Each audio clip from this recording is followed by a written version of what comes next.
Hi guys, ఈరోజు మనం upma నూకతోని cake చేసుకుంటున్నాం. ఇందులో ఉప్మా నూక అలాగే నేను కొబ్బరి యాడ్ చేశానండి. స్వీట్ ఇంకేమీ యాడ్ చేయలేదు. అలాగే 1 spoon baking powder, 1 spoon baking soda add చేశాను. దానికి బ్యాటర్ని తగ్గట్టు పాలు యాడ్ చేశాను. వెనిలా ఎసెన్స్ ఫర్ మంచి ఫ్లేవర్ కోసము డ్రై ఫ్రూట్స్ యాడ్ చేశాను. నేను షుగర్ కానీ జాగరీ కానీ ఏమీ యాడ్ చేయలేదు.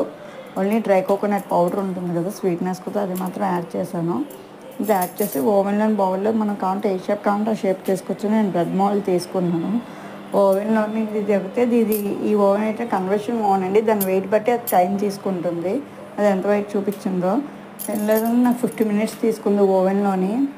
బేక్ అయ్యాక పైన కూడా గార్నిష్ కోసం కొన్ని డ్రై ఫ్రూట్స్ వేసుకున్నానండి. ఆల్మండ్ అది మన దగ్గర ఏవి అవైలబుల్ అంటే అవి వేసుకోవచ్చు. టేస్ట్ చాలా బాగుందండి. మా పిల్లలకి అయితే బాగా నచ్చింది. ఎందుకంటే స్వీట్ లేదు అంటే పెద్దవాళ్ళు కూడా షుగర్ ఉన్న వాళ్ళకి ఎవరైనా ఏదో పర్సన్ కూడా తినచ్చు. నెక్స్ట్ డెఫినెట్గా ట్రై చేయండి, లైక్ చేయండి, ప్లీజ్ సపోర్ట్ చేయండి.